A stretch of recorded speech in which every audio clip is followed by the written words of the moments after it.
Hi, everybody. This is the Caglecast from Cagle.com. It's all about political cartoons and cartoonists and about the news and issues of the day. Today, we're going to discuss the top 10 most reprinted cartoons in America from the past week. I'm Daryl Cagle, and I'm here with Brian Fairrington and, Daryl. and Ed Wexler. Say hello, Ed. Hello. And Monte Wolverton. Ed Howdy. and Monte are both brilliant Cagle cartoonists, and you'll see them all the time on Cagle.com. Monte has the number 2 cartoon of the week this week. He is just absolutely great, and Ed is absolutely great too. Fantastic caricaturist. He worked for, 70 years at Disney? It was just incredible. 30. 30. Oh, well, 70, 30. Be sure to subscribe wherever you're watching this podcast and visit Caglecast.com to see all the cartoons. We're going to describe the cartoons and talk about them. In case you're listening on the audio podcast, you can go to our sites and see all the cartoons later that probably drove you crazy because you couldn't see them in the audio podcast. So, gentlemen, this is the number 1 cartoon of the week, and it's by Dave Wamond, a cartoonist who lives in Calgary. He's a Canadian, but we present him as an American cartoonist because if the American editors saw him as a Canadian cartoonist, his cartoons would just be invisible to them. You know, cartoons don't cross borders. But if a cartoonist does a great impression of an American cartoonist, we can call him an American cartoonist, and the editors will see him. He's suddenly visible. So it is with Dave, who is really very popular. He's got 3 cartoons in the top 10 this week. I'm just so impressed. So Chinese spy satellites flying through the air, and you've got the NSA gal and her colleague there looking down at their phones, and she says, "Our main focus has been Chinese attacks in cyberspace, but it's getting more worrisome." And her elderly colleague says, "Don't worry, we're keeping an eye on it." So what do you think of this cartoon, gentlemen? This is a cartoon editors liked more than anything else last week. Well, the balloon that was a big story last week, so they were clamoring for that. They really did want balloons. I hope they want a balloon in a couple of days because I'm working on a balloon. I think these balloons have legs. Yeah, this has some irony to it. You got the NSA versus the thing that's in plain sight up there. So yeah, that's fun. It's fun. Okay. Laugh is graphically beautiful and simple. The clouds are funny. Yeah, I like the clouds. Characters are funny. Okay, so we give it a good review. Yes, we do. Okay, here's the number 2 cartoon, and this cartoon comes from our own Monte Wolverton. It is titled Profit Wallowing, and the pig is wallowing in the piles of money, and his belly is labeled Big Oil. Of course, this week we had the news that there were record profits at all of the oil companies, and they were particularly greedy in the money that they collected. So very nice, Monte. You hit on a national Thank you. nerve here. 196, depending on $196.3 billion of profits. And instead of plowing it into renewable resources, they're plowing it back into fossil fuels. That's the problem with it. The pig is happy, but the pig does not have an eye for the future somehow. I think that's the thing there. You think this pig is a bit short-sighted? The pig is short-sighted. Look at him. Obviously, he needs glasses. You know, pigs are a metaphor that editorial cartoonists use all the time. I've done so many pigs. Pigs work. Pigs are greed. Yeah, it's a great cartoon. Instant recognizable is one of Monty's too. So. It is, Monty. You're Yeah. instantly recognizable. Oh, thank you. Yeah, all that money. And hand-drawn dollar bills. So that must have taken Well, some time. Well, I may have picked up some money from some other cartoons, as I do occasionally, and repurposed it here. It I worked. may have done Okay. that, or I may not have. Yeah, I do that when I can. Sure. Yeah. But Do we want to admit to that? No. I think everybody does it. to some Nothing degree. gives it away. Right. Okay, well, those big oil bastards. Yeah. Here is cartoon number 3. This is by Chris Wyant. Chris is best known as a New Yorker cartoonist, but he's done all kinds of things. He draws 2 cartoons a week for us. One of them is also for the Boston Globe. And here we have the header, Modern American Oxymorons. The first is the MAGA guy wearing his flag and his gun, and he's just about to blow up the Capitol. The second one is Republican Congressional Ethics Committees. You have the happy whistling blindfolded Republican elephant next to George Santos, who I think is really a very funny character. I gotta enjoy George Santos. The third image is titled Top Secret, and it's got the garbage cans with classified documents from Trump, Biden, and Pence. And then the fourth one is police reform with the names of lots of tragic victims of police violence like George Floyd and Tyree Nichols. And these are all the American oxymorons. Surprises me. That's a really hard-hitting cartoon in the end, and I'm surprised editors shy away from that. So that's a good thing because it's an issue that needs to be dealt with. But it's good that they didn't shy away from that. It's a smart cartoon. I love it. Yeah, It very is. smart, very smart. It's also a liberal cartoon. The editors tend to avoid those. They want cartoons that express no opinion left or right. So Yeah. it's nice to see a liberal cartoon scoring this well in the top 10. It's a deep indictment of hypocrisy and irony, and it's got that. And yet it's done in a sort of light, innocent style. He always does that. He's great at that. Yep. Lots of air around everything. Easy to read. Mhm. You know what's going on. It is. And these could be difficult tableaus to draw, having the Capitol and blowing it Yeah, up he with doesn't- dynamite. And Doesn't get all bogged down in details. Everything helps. There's nothing there that doesn't help. It's a funny Santos. It's a funny elephant. Yeah. Funny manga guy. it's a great cartoon. So this one is by Jeff Katurba. I think this is number 5. It says lead balloon, and the little dove of peace is trying really hard to lift the lead U.S.-China relations balloon, which is very heavy. It's sort of a double, 2 birds in 1 stone, no pun intended. Talking about the Mhm. lead balloon, but then also on the heels of the balloon, spy balloon, and then the talks that were going to happen between Biden and Xi. So, it's one of those that editors would definitely. This is one of those things, too, that the international cartoonists are always doing. The dove of peace is Right. a thing that they rely on regularly. And that poor bird has suffered in every imaginable kind of torture and form of death. More international for them than us. I was going to say that anytime you can put a tension device in a cartoon like that, it works. Tension. Tension in physics. Okay, here's another cartoonist from Canada who draws like an American cartoonist, and we present him as an American so that his cartoons are visible. This is Guy Parsons. He's got a magician who's on the stage and says, "Ladies and gentlemen, for my next trick, I will attempt to correctly remember my password." Now, I don't think this was tied into anything that happened necessarily this past week. This is just an evergreen cartoon that anybody can relate to. It's not political. Everyone forgets their password. So I don't think this is tied into any particular news story, but I can see why editors would go for it because it's an ongoing, evergreen, forever issue that we'll always deal with. So It's everyone's issue. Definitely. I have all my passwords in a book now. yeah, That's great. It ran in our paper this morning, and as I was reading Show it it to us in your paper. Here, I actually laughed at it. I rarely laugh at, things. His color is funny. Guy's color makes me laugh. It's funny. Isn't it saying with the color that's football, like the letters just a little bit for me? Yes, I noticed that when Monty showed me the black and white version of the papers running this cartoon. This is the editorial page of the Vancouver Columbian. And as you will notice, there are 2 of Yes. our cartoons in there.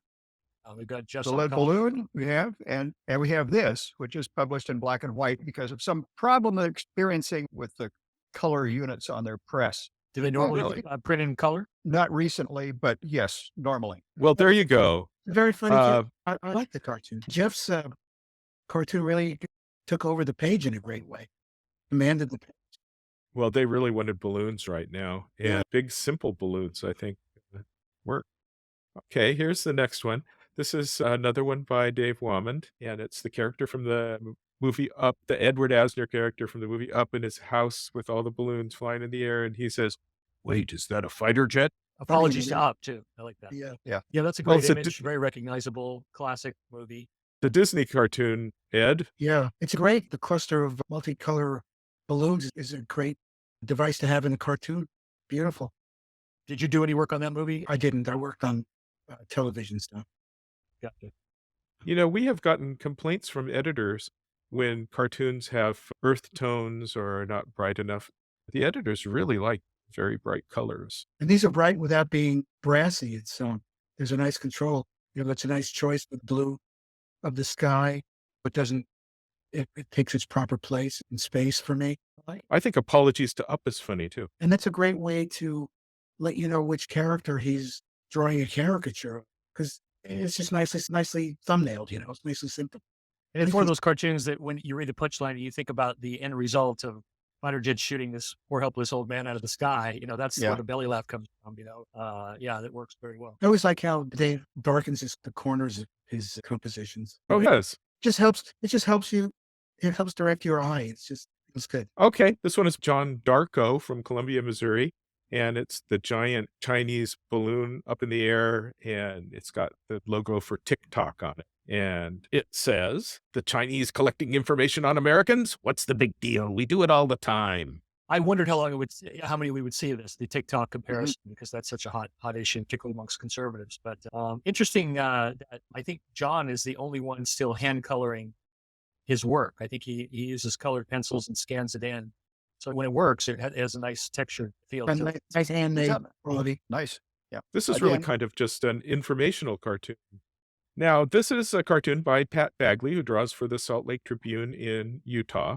And it has a robot sitting on a pedestal labeled artificial intelligence. And he says, "Got it," holds his finger up in the air as though he's got it. Scientist wearing his white science coat, and he looks a bit disturbed. And I've got to admit, I didn't really get this cartoon. We had a discussion about whether the robot was supposed to be a metaphor to Rodin's The Thinker statue. And I think not, because I think the Thinker statue has to have his hand curled under his neck like this for it to read as the Thinker statue. I guess it was Brian that thought his feet were in Thinker statue position, and that was good enough for Brian. Yeah, I think I'm going to stick with that. I think that's probably what Pat intended. And like Ed said earlier, I think that the pedestal gives it away. And that's the whole point of that artificial intelligence is the debate is when will it start thinking for itself and reasoning and realize that humans are worthless and to take us over. So that's the point is he's achieved understanding. He got it. And that's what disconcerts the scientists. I think so. I guess we should have had Pat on here and ask him and settle the debate. We'll never know. The structure of the joke is a good thing. Sometimes you don't get things right away, and then it takes a few seconds and it occurs to you, and that's fun. So he's structured this like one of those kind of gags. Well, what I thought when I saw it was that I didn't get it, but he got it. Well, I mean, the thinker, that's the whole gag of it. The thinker is thinking, and all of a sudden, hey, I got it. I'm going to take over the world. I'm going to outsmart humans. I'm going to replace them. Those are all things that could be insinuated from it. But apparently editors got it because it's in the top 10. They did. It's in the top 10. It ran in 100-some papers. This one comes from Adam Ziglis. He's a Pulitzer Prize winner, draws for the Buffalo News in New York. It's got a title on it that says, "The World According to China," in 2 panels. The first panel shows the research balloon in quotes. It's Chinese balloon view from looking up in the air. And the second panel shows the spy versus spy white character sitting in a balloon with big binoculars looking down on the USA, represented by a flag on the earth. And there's an angry American bald eagle flying at the spy, and he's got a label on him that says "Bird Watcher" because he's looking at the eagle. This is, of course, based on the Antonio Prohias Spy versus Spy of Mad Magazine, which was taken over for more than 20 years by Peter Cooper, who also draws cartoons for it, Cagle Cartoons. He is just a brilliant spy versus spy cartoonist too. So I have noticed there have in the past, whenever there's a spy story, there are a whole lot of cartoons with the spy versus spy metaphor. And they always perform very, very well. They use cartoonists with every spy story. They use spy versus spy, and they use Boris and Natasha from Bullwinkle. And both of those perform really, really well with editors. So, gentlemen. I think it also speaks to how old editors are, because both of these references are not, I mean, I don't know if my kids would get them, but I certainly grew up on Spy versus Spy. And average newspaper readers, what, 65? Bullwinkle and Mad Magazine. Stereotypical spy. Well, that's basically all this cartoon is, which is, it's just saying that the research balloon is really a spy balloon. And here's our metaphor for spy. And we don't take that too seriously. Well, yeah, and it also speaks to the hypocrisy of China's excuse that they were just yeah, great cartoon. I could not tell that Adam finishes his work digitally. I thought it was watercolor till I asked him about it. Oh, I didn't realize that either. I did too. Yeah, it's a great. Yeah, he draws traditionally and inks traditionally, and does color digitally. Yeah, this Aaron's guy got a- behind the research balloon has a nice watercolor feel. It's not. Yeah, flat. it I think I think that's what so many cartoonists, illustrators do, particularly guys that are just starting to use Photoshop. It looks too synthetic. It looks too, and when you achieve this, that's where it really works. It would be hard to do that on paper with watercolor. You'd have to have the right kind of scanner to scan it in to reproduce it. And that becomes problematic. So the fact that he can do that like that, that's why it worked. But yeah, I didn't know that. That's remarkable. Yeah. Just the details of the washes really look like they're washes. Yeah. You notice this little bit way up at the top, right here, where the wash went over his black ink line. I mean, that would fool me. Yeah, Right. yeah, that's the kind of thing that fools me. No, it looks good. Looks good. Okay, so this is Dave Wamond again with his third cartoon in the top 10, which is really very impressive. This is a tableau of characters, Joe Biden's State of the Union speech last night. And you've got Joe Biden with Kamala Harris and the shaman from January 6th character ripping something up. And there's a Congresswoman Boebert and Marjorie Taylor Greene and Matt Gaetz. Matt Gaetz is playing with fire, and Biden says the State of the Union is, and the Republicans go, boo! And Biden says, I miss the old days, man. But you'll notice in the bottom, there's a little hand squeezing the ketchup, and the hand is orange, so that's obviously Trump squirting his ketchup. Oh, it's a little hand. It's I a little missed that. hand, and it's orange, I and it's missed that. ketchup. That's great. So Nice touch. I was commenting that this is like an old Courier and Ives Christmas thing with all this stuff going on in it, but it's in Congress and it's with all these creepy characters. And I think that's just funny. It's throwing everything in there, and the caricatures are fun. I like it. I like when I like how he had his Biden phrase by saying the word man at the end of it, Yes. I wonder if he does miss the good old days, though, because the GOP kind of played right into his hands with their heckling. He did a great job of taking care of him. He sure did. Yeah. Yeah, they're gonna have to live that down when they actually do want to cut those programs, so they have to go back and listen to that rebroadcast. So, Boy, I can tell what channel you guys watched. I watched this on Fox, and it was all about how Biden is going senile, and his speech was incompetent, and what a mess and what a travesty. I'm We shocked. just we're watching biased different coverage. channels. I should be My that wife- co- Anyway, Yeah. I thought this cartoon was cute, and I like the characters, and I think the Republicans are pretty funny. Each of these Republicans is such a cartoon character. Yes. I even like Boebert. I think that she's kind of nerdy cute, in a Sarah Palin kind of way, and she's funny because she's just so crazy. She's so crazy. She's funny and she's cute. Well, talking about Republican caricatures, the Republicans make such a big deal about Biden's age, but Trump is only 3 years younger. I mean, he's not 30 years younger, and he's arguably far more crazier. But this is a great cartoon with all the characters in it. With Matt down at the bottom, he's a piece of work. This is fun. This just struck me like a Christmas card. And Dave does Christmas cards. He does everything. He draws 2 comic strips. He does puzzles and cards and editorial cartoons. It's crazy how much he does. Very impressed with Dave.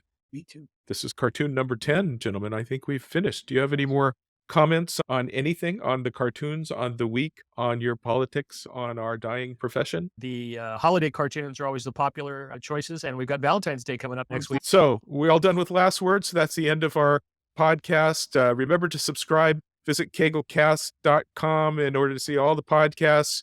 Visit Cagle.com to see all of the cartoons. Be sure to come back next week for our next top 10, and you'll be introduced to more of the top cartoonists. And thank you very much, everybody. Thanks, Daryl. Thank you. Thanks, guys. It was fun.